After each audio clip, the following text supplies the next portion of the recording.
Whether it's the legendary Lionesses, grassroots or expert analysis of the women's leagues, Women's Football News has it all covered. A brand new monthly magazine packed with news, interviews and expert opinion. Don't miss Women's Football News. Pick up a copy today from participating retailers. Women's football is here to stay, and so are we. Hello, welcome to Analysing Anfield. Mo, how are you, mate? I'm good. How are you? This is the most important thing. Like, obviously, you weren't very well last week. I'm glad you're looking good, at least. I mean... I'll take that, yeah, nice one. But yeah, last week we did plan a podcast. There was no issues there, but I was just unwell. And to be honest, every single year around this time, you know, when the seasons are changing, I have that issue, you know, every single year, mate, the same time. I get a little bit of sickness. Sometimes it's worse than other times. This time was a bit of a freak one, to be honest. But yeah, we couldn't podcast, we couldn't preview the derby, sadly. But this week, at least we can talk about what happened, talk about some overriding themes around that as well. What did you make of the game?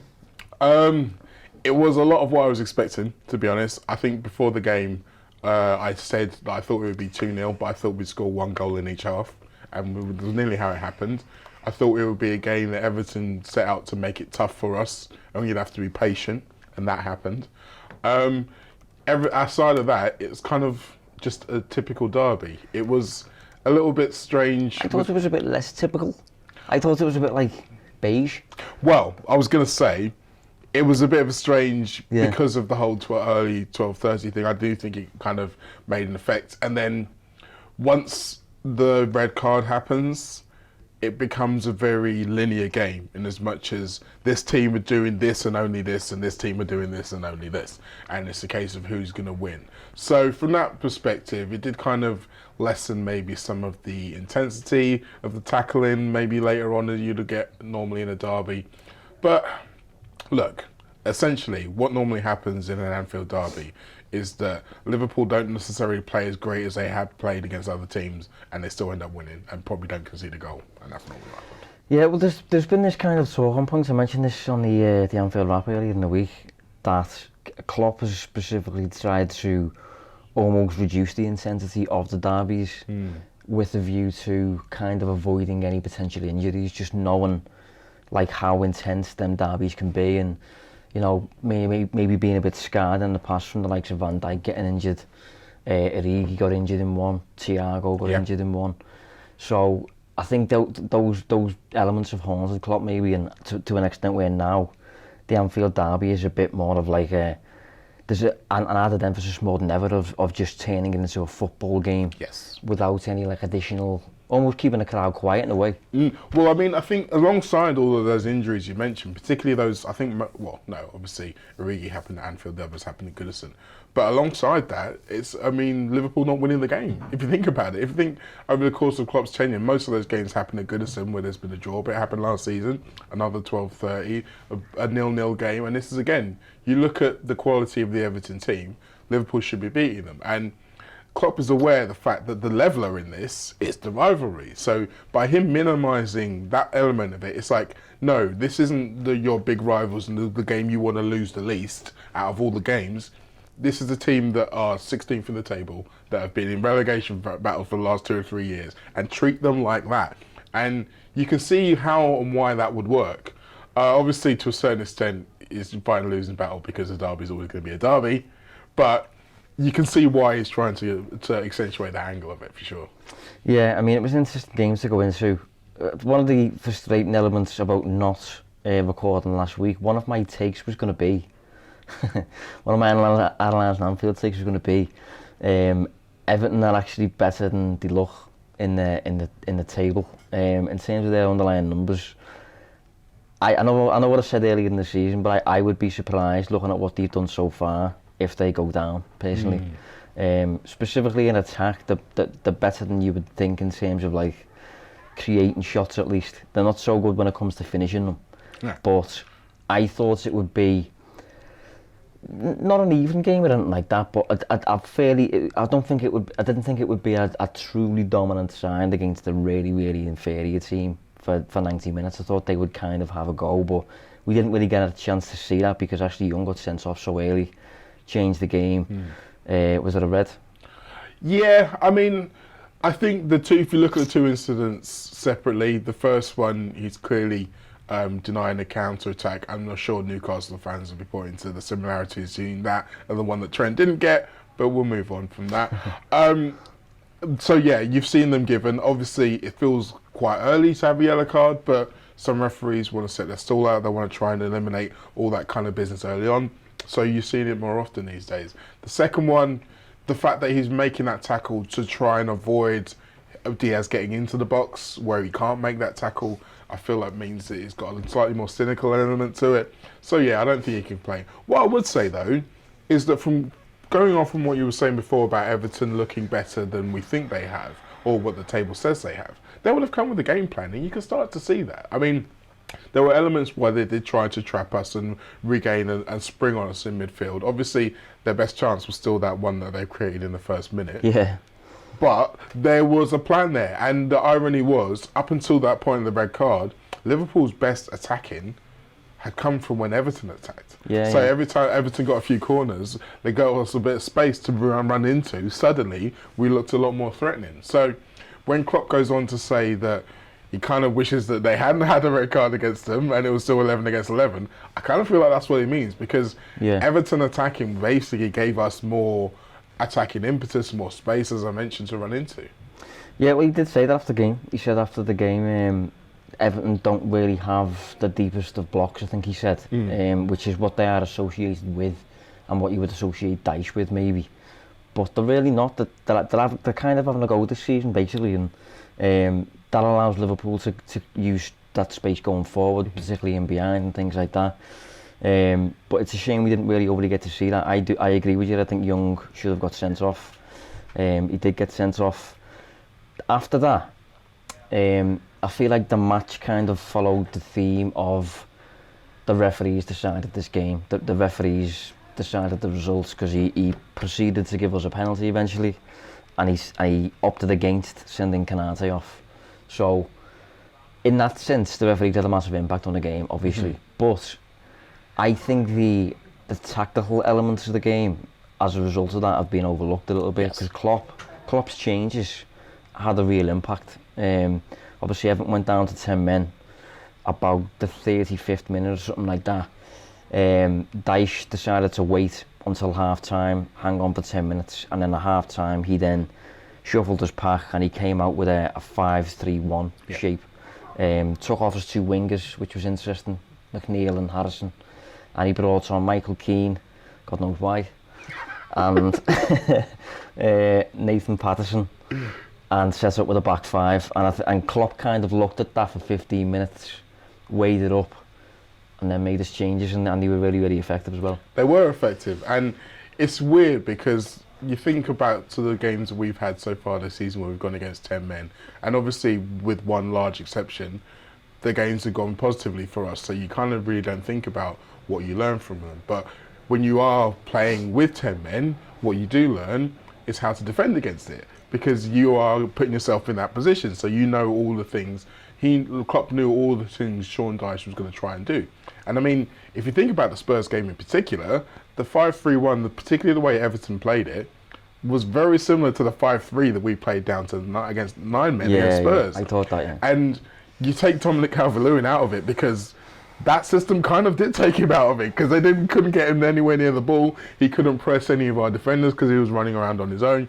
So it was very similar. So Klopp knew the weak points of that, because he knows he's tried to put it in place himself. So the fact that it was the wide men that Everton sacrificed allowed him to be a little bit more daring, and when he's bringing on forwards, to have Luis Diaz attacking from essentially left back, because it's not like he's going to have a right winger running at him. He's just going to be able to be Luis Diaz, and lo and behold, Luis Diaz in advanced positions is what helped us get the breakthrough. Yeah, well, when you look at these kind of these 10-man situations, the way in which that team ends up defending, it's always really central. It's always really narrow, compact. They don't kind of adventure beyond their own defensive third for the most part. So you can't really threaten them behind. So if you've got a narrow block in front of you and there's no depth behind that block or anything like that, the only way in which you can create space is by going wide with width. And that was why Klopp's changes made a fair bit of sense because he obviously didn't have Robertson, but rather than taking off a forward for the forward, he took off Tsimikas for Nunes, put Nunes up front and moved Luis Diaz back to play as a left back, and he kind of tampered with his new look system as well in terms of like the inverted fullback thing and all that we've been doing, because Trent suddenly started playing like old Trent, Diaz played like old Robertson, and you've got a really, really wide 4-3-3 with kind of a midfield three in the middle that is predominantly remaining behind the ball like Henderson, Fabinho and Wijnaldum did. But the players doing it are really, really creative. Yes. And can pick up these pockets and things like that, like Elliott, Szoboszlai, McAllister.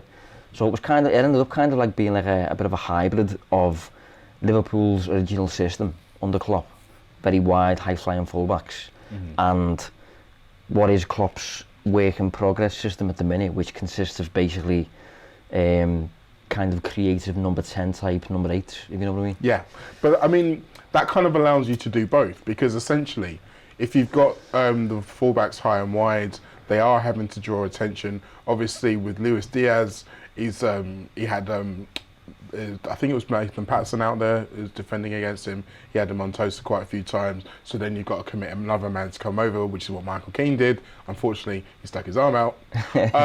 So then you're creating space inside by having these two men go over to track the dangerous Diaz or the dangerous Trent Alexander-Arnold, but you've still got your Szoboszlai and your Elliott inside, so when that space does appear, they can still play the intricate passes. One of the things that I thought was really fascinating about this period is that Mo Salah, rather than in this situation, because he was playing slightly inside, rather than trying to kind of make runs in behind and spin the defenders because there wasn't as much space in behind, he was basically posting up. He was basically backing into defenders into the penalty area and looking to play 1-2s with guys around him. And it's like, I've never seen him do that before. Yeah. But again, it goes to show that maybe Klopp has identified that in previous times when we've played against 10 men, we've become a bit too predictable. Yeah. And we haven't been able to make our advantage count. And I think the stats are out there. I'm pretty sure in the 21-22 season, we played against 10 men 6 times in one season. Scored 3 goals, 2 of which were penalties. So it's like, clearly there's an issue there around how we attack a team, because essentially if you look back at all those teams, it was, I think, Atletico Madrid twice, Arsenal one time, Leeds United, a couple of other teams. They all defended against us the same way. They all did the low block thing, and we couldn't beat it. And Chelsea was the other one that obviously the Reece James game where he got the handball on the line. Yeah. So Klopp's obviously said, okay, this can't continue. We need to find new ways. And the fact that I think that we've now got players, like you say, like Szoboszlai, who can be dangerous from inside, but we've also got guys there who can go outside and double. It allows you to kind of try different things without necessarily having to leave yourself open, because we still had the 2 centre-backs basically patrolling the halfway line. You still had McAllister roughly in the space in front of them, so if Everton won the ball and tried to leak out, there is a presence in the centre. But at the same time, it means that you can have the majority of the play really high up, so you can have all of your players in the final third, which means that it's a lot harder for them to cover every single person. Yeah, I mean, I've got a kind of screen grab of this that I'll send to production for the people who are watching on YouTube. But I mean, that does kind of look very 2018-19 Liverpool, doesn't it? You would think that 3 was the workhorse midfield. You would think that was Trent, that was Robertson, and then you've got Mane, Salah and Firmino in the middle there. So that was kind of how it worked out. But as you say, that was kind of the approach in terms of the shape. But sometimes Trent would swap places with Elliott. Yep. Sometimes Szoboszlai would be the widest player and Diaz would be inside. But what you've got there, basically, apart from maybe the 2 centre-halves, everybody else is a threat on the ball. Everybody else can break you down. And that's kind of what you need when it comes to breaking down a 10-man block, basically. I think despite that, we still weren't at our fluid best, and I think we were somewhat fortunate to eventually get the win, because there was a point where I was thinking, like, I'm not sure we're going to break through here. But the kind of the penalty does come from Diaz on that side, picking up the ball in space, driving at his man, putting a cross, and it gets handballed. So in that extent, you could say Klopp's kind of tactical shift. I mean, if he doesn't make that shift, do Liverpool win that penalty? Do Liverpool win the game? You know, it's open for debate, really. Well, I mean, if he doesn't make that shift, is Diaz still on the pitch, or is he the guy who's come off for Darwin Núñez, for example? So it is a difficult one, because I'm like you. I do think that at the point Liverpool got the penalty, they needed something else to give them that extra breakthrough. But you're right. The process that Klopp put in place was the reason they got that penalty. Like, it didn't come out of nowhere. It wasn't just, we were lucky that he put his arm out. He put his arm out because he was under pressure, because he was having to close on an attacker who's very good and who he probably didn't think the guy in front of him was going to be able to defend. So he's having to make decisions he doesn't want to make. Yeah, exactly. It was an interesting one. I think if we're looking at individual performances, I think specifically Gravenberch had a really good start, at least in terms of his first 45 minutes or so. I think he started the brightest. I'm not sure we've spoken about him too much yet. What have you made of him so far, and what did you make of him in the derby? I thought he was fantastic in the derby, particularly in that, like I say, in that first half, because he was someone who clearly knew what the game was going to bring. He was ready to be physical and to match them, but also he had a clear vision of what he was wanting to do when he was on the ball, and that gives a bit more calm to everyone around him, and that's something that you need as a midfield player. You need someone who looks like they've got more time than they really do. And that doesn't mean to say someone who's dawdling on the ball is going to get caught. It just means that he's a few steps ahead, and I like that. And in the second half, I feel like it was probably a different things being asked of him that maybe weren't quite as natural to him, and obviously with different people in different areas, different spaces are going to open up. But in general, I feel like when I watch him, he feels like a player who's being allowed to express himself. He doesn't feel like a player who's been overburdened with what he must remember about his role at every point. And that's a great sign for me, because it means that that's the one thing he wasn't getting previously in his career at Bayern Munich in particular. So if you think about the way that he's taken to that role, will hopefully mean that he'll be able to grow once he does get a bigger tactical understanding. Yeah, I think one of the things that shined for me was his obvious ability to receive the ball under pressure and keep moving as he's receiving the ball, a bit like Lallana used to. Yes. On the half turn, and he just kind of, a bit like Thiago as well. I think Thiago's another one who can do that. It doesn't have to stop to control the ball, just controls as he's in full flow, and once he's carrying the ball, he's difficult to stop. I think he's got an eye for a pass as well. But I think one interesting thing we could touch on with this is, like, do you think so far he looks more like a 6 based on what you've seen, or less like a 6? Because this was the narrative when we signed him. And I remember I said it myself that he was eventually going to become a 6.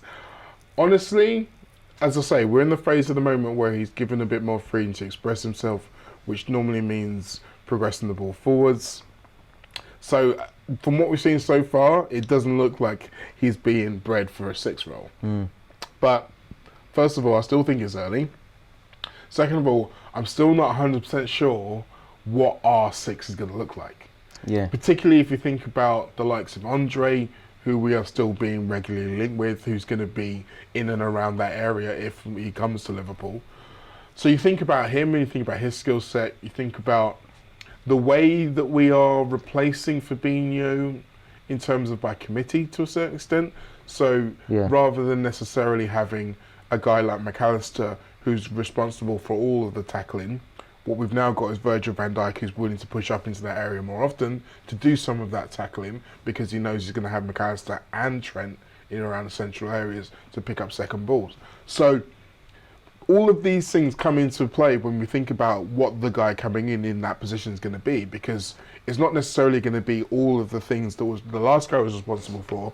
This guy's going to be responsible for. Yeah, I don't think we will move towards a 6 who is exclusively a destroyer. No. I think we will want someone who's really technical in there and will offer us a degree of control on the ball. I think that's kind of what we're moving towards. And that's why Andre makes a lot of sense, because he's an absolute pass master for Fluminense. But Gravenberch, I think, obviously he was earmarked for it a little bit, and I think a lot of that stemmed from the fact that he's like, I don't know, 6'9" or something. But the way in which he plays, I think personally he's too expressive and too almost athletic, and he wants to be a vertical runner, you know, straight lines, box to box, and I think you would kill that if you tried to play him as a 6 where he's holding the fort, and that's why I like McAllister there, because even if McAllister was played as an 8, McAllister's never going to be that box to box kid. No. He's a holding, he pretty much holds his position. McAllister, he doesn't do that, he lets the ball do the run for him and things like that, so but it's an interesting one to keep an eye on. You are right that it's early, like. It is, and I think, again, with Ryan as potential playing as a 6, I think it makes more sense as a double pivot. And I think you can obviously have there's two main kinds of double pivots. There's the one with Liverpool used to have, and I always think back to Alonso and Mascherano. I think that's the best Liverpool have ever had it in terms of the combination. But you both got them sitting deep. One of them is to destroy, one of them is to distribute, if you want to do it from a really simple standpoint. But then you've got what I like to call the windscreen wiper version, which is what Caicedo and McAllister do. We've got the one guy there distributing, and the guy in front of him basically screening everybody and making sure that the stuff that gets to the guy at the back isn't quite as much to deal with. Yeah. That's the role I think you could do with Gravenberch. So if you had McAllister there, I think Gravenberch could do the kind of windscreen wiping job against certain opponents. I wouldn't say it was something you'd say that they're going to play 30 games together doing it. I do still think that there are certain opponents in which it will definitely work well. Yeah, I think we will see him there, and I think he'll play there a bit for me, like when Alban played there every now and then, Milner played there every now and then, and I think he'll do it to a decent level when he does as well, because he's, you know, he does have that physical things of his game, and he's technical as well. He's got a good tactical understanding and stuff, given his education at Ajax. But I just think, looking at him so far, I think it'd be a shame if you was to put a leash on him and say, listen, stay. Because he's quite clearly a really athletic player who can carry the ball and get away from players. I think he's right up there already, I think, for players who've been fouled for Liverpool. He's winning a lot of fouls already. That's because players can't get near him, really. Another player who played well, Van Dijk, Virgil van Dijk, looking... Is back to his best a bit of a stretch, or is it fair? It's funny because I think it's something that we all kind of want to see, and I mentioned it myself. It's almost like there's a certain calmingness about having Virgil back that I think all of us want, because we've talked about elements of control over the last few years and how we lost it, and him coming back feels like one of those. I think it's a different kind of Virgil we're seeing still. I still think that he's got different parts of his game, but I do think in terms of him being able to control an attack in front of him, I do feel like we're getting closer to what we used to see. But he's not being asked to do the things that 18-19 Virgil was doing. He's being asked to do slightly different things, and I think it's interesting how many of those things are helping the new version of what he is as a player compared to what he was, because he has had a big injury. He is on the other side of 30, so there are some kind of realistic things we have to kind of take into account when we're assessing him. But he can still be, in his way, as dominant a force as he was previously. What I find interesting with this, and I think we mentioned this genuinely about a year ago, around the time we played Napoli in the Champions League and we got hammered. I think it was 4-1, was it? Yep. Well, at the time, Van Dijk looked all over the place. Joe Gomez had an absolute nightmare. Matip was struggling. And all our centre-backs basically collectively fell off a cliff, essentially. They didn't have a midfield in front of them. And is it a surprise that now we're talking about Virgil being back to his best? Joe Gomez is improving and getting there.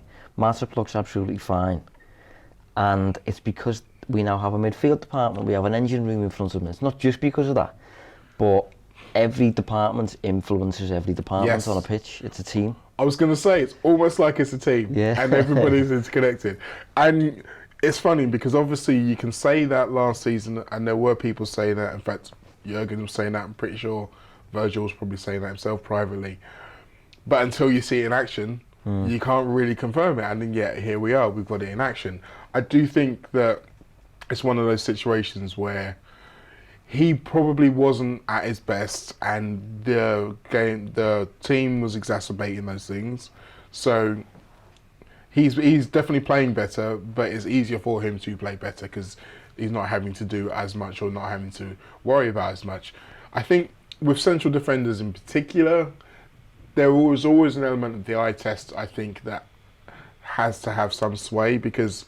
Most of the sway, to be honest. Well, yeah, because with numbers, it's funny because you look at the numbers for what defensive actions or those kind of things, and it's not the same as for attacker. So with an attacker, if they've got lots of offensive production, they're obviously a good player. With a defender, it's like, well, it means they're having to do a lot of defending. So does that mean that they're playing in a bad team? Or does that mean that this guy is doing the defending of 3 people? Yeah. Like, in an ideal world, you want your defender to have to make 0 tackles. But then a bad defender could also be making 0 tackles. So like you say, the eye test is important. And what I've seen from him this season, last season there were times where it felt like he was scared to do things. Like he was diving into tackles because he was scared to run back 10 yards. Or he was not trusting Simicast or whoever's outside him to cover. So he was diving in and making rash decisions. He's not doing that as much now. He is able to do the little 10-yard sprints, even if they're not quite as superb or not quite as sharp as they were. He's not scared to do them, which to me is massive because it means that he does feel like he trusts himself and his body, and he trusts the team and the system to be able to allow him to take risks where risks need to be taken. And I think that's what's going to allow us to bring that aura back, even if he's not doing all of the old Virgil things. Yeah, it's an interesting one. I mean, you mentioned the numbers there. You really can't use numbers to assess the defensive performance, at least not at this level anyway. You know, public space stuff. Because as you say, when it comes to an attacker, general rule is just the more the better in terms of, you know, how much he's doing across the board and stuff like that. Defenders, if they're getting kind of judged and counted in terms of their actions, their events, what they're doing, the best version of Virgil van Dijk was just didn't have to do anything. Yeah. He just kind of, I don't know what he was doing. He was just just relaxing, wasn't he? He was just whispering into the ears of the attackers, just saying, "Nah, you don't want to make that run, lad. I'll get there." Just kind of breathing on his opposition players and using this kind of aura. It was, you know, have you seen The Dark Knight Rises? Yes. Seen when he just puts his palm on his shoulder and says, "Do you feel in charge?" It's a little bit like that, a little bit kind of like Bane vibe there. But in terms of like judging a defensive player using numbers, we're still miles away from that really, and that's something that we're working on in terms of like Opta and StatsBomb and all these companies trying to find a way out to do that. But we're still not there in terms of using numbers to judge and to prove. Yeah. This is why Van Dijk is so good. This is why, you know, I don't know, Nesta is so good, Maldini, whoever you want. If you think about last season though, and the times when these questions were being raised, what we were seeing compilation clips on YouTube of players bamboozling him, maybe making him look stupid by fainting, and he'd go for the feint and he'd, you know, stagger a couple of steps. Things that we never see from Virgil before.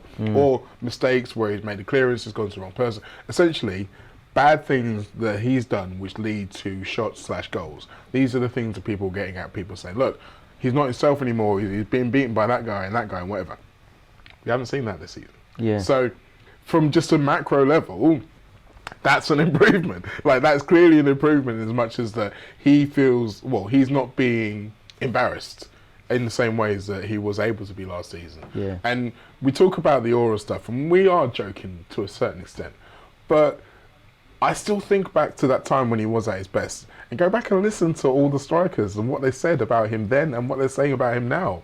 And even the guys who were defending him, even when he was at his worst, people were saying, oh, he's finished, he's not good, are those people, the people who he was having to regularly play against, his peers. So I do think that aura thing is important. I do think that you, even if it's just a couple of percent points, if you can get into a player, an attacker thinking, oh God, no, I'm playing against him again, then they are going to make different decisions. We speak about it with Alisson. When a goalkeeper's so good, it means that strikers feel like they've got to put it in the toughest of top corners. So it affects how they attack. I do think you get that with Virgil at his peak. And like I say, he might not necessarily be the Virgil of old, but we can create a system where he looks like the Virgil of old and therefore can still have that effect on opponents.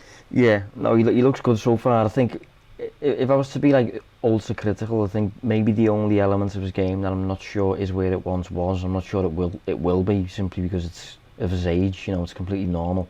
I think his acceleration off the mark is maybe not what it once was in terms of like reaching his top speed quickly. You know, Yes. I think maybe now when there's a ball threaded in behind, there's a bit, just a bit more of a slight doubt in my head as to whether he's going to just sweep it up and take care of it, whereas a few years back that was just dead easy for him. Yeah. But you're talking marginal stuff, and you're talking stuff that is normal because he's now 32. And also, those things can be mitigated. So, for example, if we've got Konate alongside him, unless a team is particularly trying to target Virgil van Dijk, which I still think is a bit of a stretch. Yeah. Maybe Simicast. Well, yeah. Okay. So, but yeah, maybe Simicast. But even if it is Simicast, then you've still got Alisson behind, who is great at being sweeper keeper, and so you can kind of minimise the amount of the territorial places that they can damage you through these things. So, like, again, it's like something that I say almost every week: complementary football. Guys whose strengths accentuate other guys' strength and mitigate some of their weaknesses. You have a guy Alisson, who's so good at commanding like 40 yards from his own goal, that means that if you've got a team who are looking to play balls over the top in behind Virgil, then he's going to be up there. And so again, it means that they've got to get it absolutely spot on to get any kind of chance out of it. Yeah, I mean, if we kind of wrap up like the kind of derby talk, this might be a bit of a curveball topic for the listeners. I'm not sure what you thought when you seen it on the agenda, but Jarrad Branthwaite, I think he's a player, mate. I think he's a really good player, and he's left-footed. He's at a club that is struggling financially in many ways, and I think there's like this kind of like ongoing hearings regarding like FFP performance and stuff like that. He's homegrown, he's 21, he's about 6'4". Do you see what I'm getting at here? I see where you're going with this. And I agree with you. I think there's talent there. And again, going back to what we were saying about central defenders, the eye test is massive. And not only does he look like a guy who can handle playing in a team that's going to be doing a lot of defending, he looks like he's got the quality to be able to handle a team who isn't. Yeah. So he looks like he can play at a high level. He's very good on the ball. He looks like he's got good instincts in terms of positioning and where he needs to be. So I think he's going to turn into a really good player. Do I think that Everton will sell him to Liverpool? Absolutely not. No, I'm the same, to be fair. I think it's an absolute non-starter, to be honest, especially considering he's got another 4 years on his contract. And you'd like to think as well, even if they had to sell him, surely Liverpool wouldn't be the only club in for him. You know what I mean? There'd probably be somebody else in for him, and they'd just force a sale through there. But I will say this though, someone pointed out on Twitter, I forget who it was, that the way that Klopp described him as a left-sided centre back. Yeah, he did. That's one of the reasons I'm bringing this up. Yeah. Because it's like, okay, so you noticed that part of it, and it's almost like we've been looking for one of those. Yeah. So you can almost very much believe that he is on a list somewhere. Yeah, I wouldn't be surprised whatsoever if he's on the list. If you look at his profile, remove the fact he plays for Everton, he's a really interesting player, and he's one who absolutely fits the bill, really, of what we're after in terms of squad void and things like that. You know, Masip could be leaving, probably is leaving in about 8 months or something like that. Liverpool don't have a left-footed centre-back. We need homegrown players a little bit now. You know, he's a good age, good height for the Liverpool centre-half. He ticks every box, really. He can play on the ball as well. I've seen some people say as well that obviously the emergence of Jarrad Branthwaite means that why would we go out and buy another young? It's like, well, no, you could have both. Yeah, plus Quansah's right-footed. Well, exactly, to start with. You know. But also, I think when you've got younger players, having a few of them is probably better than having one, because it means that when you're going through growing pains or struggles young players do, you're not forced to kind of keep going. You can kind of, you know, bring someone else in. And So yeah, I wouldn't use that as a reason not to get him. Yeah, I still think it would be rather interesting to see what the conversations would be. Because I mean, you know, Everton. Who was the last player to move? Do you think? It was either Abel Xavier or Nick Barmby. It was one of those two, and they both happened pretty soon around, like pretty close to each other. And like, I remember Barmby scored in his first derby, and yeah, that upset some people. So maybe I don't know. They have long memories over there. We'll have to wait and see. Yeah, it seems impossible. Like it can't happen, really, can it? But I'm just talking more from the perspective of if they're in a position where they have no choice, which is not out of the realms of possibility based on things that we're hearing and things like that. Well, who knows? They might sell him to a Bournemouth, and then Bournemouth get relegated. Yeah. Suddenly, he's on the market. Yeah, it's one to keep an eye on. But if you move away from the derby, then and kind of, I think this is an opportunity to move to kind of roll back the clock, look back a few years, because this week Liverpool faced Toulouse in the Europa League, and for those who don't know, the current chairman of Toulouse is Damien Comolli, who was once in charge of Liverpool's business, Liverpool's first sporting director, the first appointment under FSG, really, recommended by Billy Bean, nobody else. But what do you remember of him? Well, fond memories or mixed? Mixed. Yeah. I have to say it's mixed. I remember him being at Spurs obviously before us, and my dad being a Spurs fan, and being not too impressed with a lot of the players who were coming into the club at the time. So I was a little bit, I think it's fair to say, apprehensive, but the kind of plan that they were working around, i.e. the marginal gains, I don't want to go say Moneyball because it feels like it's a bit too simple. He was massively inspired by Moneyball, though. But Comolli, like, yeah, no, he's got posters of Billy Bean in his room and everything, honestly. But the way he would tell it would to say that there was more to it than that. Yeah. But I was intrigued by the idea because if you think about it, we were, at that point in time, we were so far away from where the top teams were. We needed something, and we weren't going to go the route of the team who was at the top at that point, who was getting to the top at that point in Manchester City. So we needed something different. We needed to find a way to gain an advantage. So I was interested in the idea. Obviously, the first wave became known as Chad for reasons that I'm never really quite sure. And yeah, it didn't go well. I think it's fair to say. So his first wave was horrendous, wasn't it? But his legacy is going to be tainted by that. And I think it's important to recognise the fact that when we did suddenly become successful, the methods weren't a million miles away. It was just the specific people we were picking was what improved. So whether that means that we were listening to different scouts, the data that we were getting was more advanced, or what? Because you can't just say obviously Michael Edwards coming in was the main difference and Ian Graham, because obviously Michael Edwards is at Spurs as well. So it's difficult. I feel like he gets a bit of a bad rep because of what happened to with the players he signed, as I said. But a lot of his methods, I think, were sound. But yeah, I guess as a sporting director, you do live and die by the players you sign. Yeah, I think he's a really interesting topic, to be honest, because for me, he definitely deserves credit for something, but I'm not specifically exactly sure what it is. Like, for example, he's the reason Edwards came to the club. Yeah. He brought Edwards from Spurs. Edwards then brought Graham from Spurs to construct Liverpool's data science department and things like that. So he had a massive impact there. He signed Jordan Henderson for the wrong reasons, because he signed him because he was kind of posting big chances created numbers for Sunderland, largely because he was taking a fair few set pieces for them. And he arrives at Liverpool thinking he's going to be able to create chances, when in reality he ends up thriving because he's a marathon man he was going to self-sacrifice for the team, basically. And like, you know, that kind of the job description that was presented to him by FSG at the start, you know, find a way to compete with less of a financial budget. he'd already kind of proved that he could do that to an extent at Spurs, because they had that kind of job description at the time was break into the top four. At the time, it was very Liverpool, Chelsea, Arsenal, United. That was kind of all it was at the time. And his job description was find a way into that. And his way into it was, you know, he read Moneyball, was inspired by it, made friends with Billy Bean and all that stuff. And he went down the data route to do it. And he contracted the services of Decision Technology.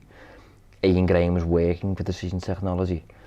And he consulted with them to sign certain players. Like, for example, I think there was a time when they were looking at Ryan Babel, who was at Liverpool at the time. When I was at that age, I thought Ryan Babel was brilliant. I was baffled as to why he never played, to be honest. Maybe I'd have a different take now.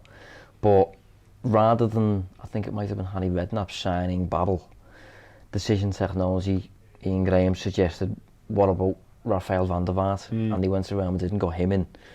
And Spurs at that time, though, constructed a really good team. If you remember Bale, you know, Modric, I think was signed under Kamoli's watch, I think. Even Redknapp was appointed under Kamoli's watch. I think Redknapp was underrated coach at the time. So he deserves credit for something, but then at the same time, he signed a lot of duds and did develop a bit of a reputation to be a bit of a talker. You know, he could be a bit of a Rodgers snake oil salesman. But by the same token, if you think about that period of time where it's him, and like you say, he was signing guys who Redknapp was using and turning into a good team, who's going to get more of the credit? It's always going to be the manager, particularly a guy like Harry Redknapp. So if he's going into a PR battle with him, he's always going to lose. Yeah. So you think about the effect that has, and then when you see what happened with Liverpool, it's almost like a confirmation.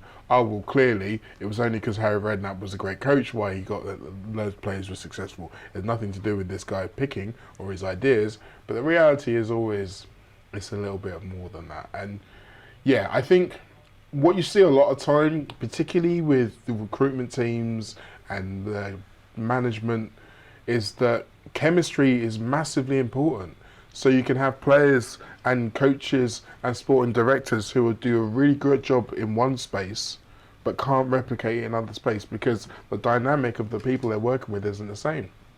Which is why Michael Edwards was so keen to make sure we always work with Ian Graham, because it's like, yeah, I know that if we've got at least 2 points of the square or the triangle, whatever it is, that are in conjunction with each other, we can battle what everyone else is saying. And that's really, for me, the key to making anything work. You've got to have a good system, but then you've got to have people who can implement it to its fullest. Yeah, that's why it's difficult sometimes to, like, sometimes we do a Q&A and one of the questions, usually at least one, is, can you recommend any sporting directors for Liverpool? And sometimes it's hard because you don't know overly what it is they're doing and who they're reliant on. For example, Everton went and appointed Steve Walsh, was it, a couple of years back on the back of Leicester winning the league. And when he got to Everton, mate, the players he bought, just awful. Just genuinely awful after previously bringing in the likes of Mahrez and Kante and players like that. Constructing that squad, or apparently constructing that squad. Maybe not. Well, this is it, you see. And I mean, Steve Walsh was responsible. He was the man who brought in Kante and Mahrez. Was he the guy scouting them? Was he the guy who went out to French second divisions and was watching them? Or did he have a really good scouting network at Leicester who brought this fella to the table? And then he looked at him and went, yeah, let's go with this guy. Suddenly he's the man responsible for it. And again, this is what you say, we don't know who's doing what. And so it's not until you actually put these things together. Like, the classic example is Monchi, who was, you know, superb at Sevilla, an absolute disaster at Roma, and it's kind of, people have been trying to work out which one is the real him. And it's like, they're both him. Yeah. It's just that in different situations, it ended up differently because of the people he got to work with. And bringing it back to Liverpool, I think the whole Jörg Schmadtke thing over the summer, there was lots of consternation, particularly from us, in terms of giving Klopp too much power and is he going to be a yes man for him? But again, it kind of highlights the fact that there needs to be a relationship. There needs to be a general respect. And the speed with which we needed to move over the course of the summer kind of meant that you kind of need to expedite the process. So having someone that he knows kind of made sense. Yeah, it's an interesting topic. Like, I mean, Kamoli was the kind of beginning really of the FSG era in terms of like moving Liverpool towards being this data-driven club. Obviously, he didn't have any data science departments at the time to lean on. That's why he kind of appointed Edwards and Graham and things like that. And even at the time, even if he was a statsman himself, the stats available at the time were just not that great. No. I don't think StatsBomb even existed at the time, beyond like just a website.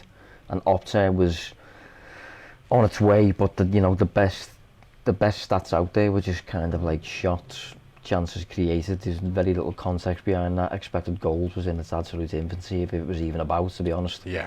So at the time, using numbers to gain an edge, the numbers were always going to be really ropey, basically. Yeah. And they're not anymore. That's why Liverpool now, and that's why every club now really, is adopting the numbers. So when it comes to recruitment and scouting, because now they're a lot more like watertight and stuff like that, and people get to grips with them a lot easier nowadays. But back then, it was difficult to do it properly, and get an accurate read on a player. Yeah, and I mean, even if you've got the data, it doesn't necessarily mean you're going to be able to interpret it properly. Exactly, So one I always think about is assists. Like when people say, "Oh, well, his goals and assist numbers," blah, blah, blah. It's like not all assists are created equal. Yeah. Like, so you can have an assist. The one off the top of my head, Alexander Isak at Everton last season, where he basically dribbles all the way down the touchline, beats 3 or 4 men, and lays it on the plate for I think Jacob Murphy. That's one assist. Or you have Curtis Jones playing a 5-yard ball to Mo Salah a couple of seasons ago at home against Man City. Salah then beats 3 or 4 men, puts it into the far corner.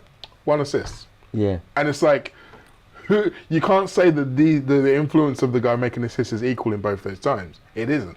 Yeah. So you have to look deeper than just the pure numbers. And so if you're, for example, go back to the Kamoli thing, we've got Stuart Downing, loads of crosses. Jordan Henderson, loads of crosses. Well, Jordan Henderson doesn't actually play out wide. He was playing out wide because of who else Sunderland had in their midfield. Oh, well, Stuart Downing takes a lot of corners. But then you've also brought in Charlie Adam. Yeah. So it's like absolutely spot on. it's like they're not going to produce the same amount of numbers simply from both of them being there. Yeah. And again, it becomes how you interpret whatever data you've got. It's as important, if not more important, than getting the data in the first place. Yeah, I think he was arguably one of the first in England really to use data to construct a squad. But constructing a squad is like constructing a recipe. And if you're just really honing in on, for example, chances created, and he's looking at the chances created by Adam and Downing and Henderson and thinking that they're all going to keep up them numbers in the same team together and not get in each other's way and not want to take the same set pieces, it's kind of like constructing a recipe and just throwing loads and loads and loads of chicken in the recipe because it's a nice ingredient.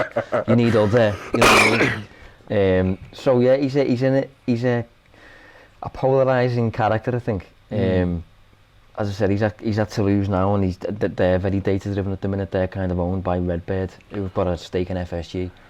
So that's why he's kind of in charge there. He's still obviously friends with the whole kind of which tells community. You that they obviously feel that he has some benefit, so they feel like they got some benefit from him, from what he did for Liverpool. But I think clubs like Toulouse, it's easier for him to be able to operate in those worlds simply because you can make more of a difference with those marginal gains. I think when you're at the top end, you can make marginal gains, but you've still got to throw a lot of money at it for it to work. You've still got to have the depth of squad regardless.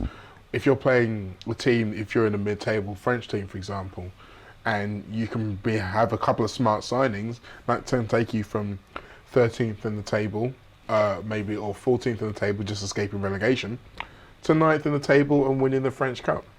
And it's only a few different players here and there that can actually make you go from one to the other.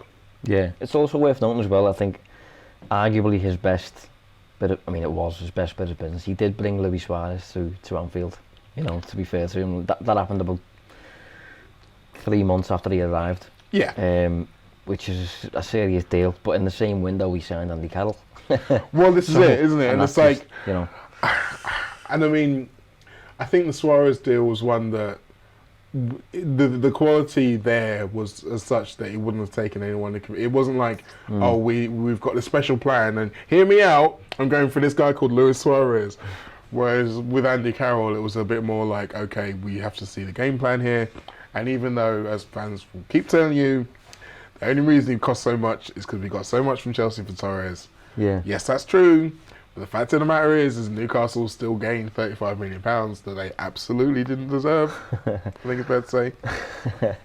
This is part of the reason why we praise Edwards so much on this podcast, because a lot of sporting directors are like that in terms of they've got a decent hit list, but they've got a decent fail list as well. Do you know what I mean? It's kind of even. Whereas Edwards, when he was in charge, obviously wasn't perfect, almost impossible to be in the world of football and that, but he had a lot of hits, mate. A serious amount of hits, and they were really good hits as well. The system kind of was created with minimising the misses in mind, to the point that we were in a situation where rather than signing a guy who could turn out to be a miss, we just wouldn't sign anyone. And again, that became a controversial strategy, but what it meant is that you weren't carrying a lot of players who you couldn't get rid of and who weren't good enough. And if you think about some of the teams we've been fighting for, in terms of Arsenal, Spurs, Man United, Chelsea, they have had that problem in spades. Yeah. So you can't pretend like it's not a part of it, it's not an element, but it's just a way of doing it that we've kind of benefited from mostly. Yeah, but one thing with Edwards as well, I mean, he might never take another sporting director's job, but and if he doesn't, that would mean that the only coach he's ever signed players for is arguably one of the greatest coaches ever when it comes to maximising what a player's doing in Jurgen Klopp. So you have to obviously throw that in there, as in like Edwards has benefited massively from the fact that he's given players to Jurgen Klopp, one of the best coaches that's ever lived, whereas like Kamoli was giving players to maybe Hodgson for a period and then Rodgers. So it's a bit different. And I mean, even Harry Redknapp, let's not forget, Harry Redknapp wanted to sell Gareth Bale.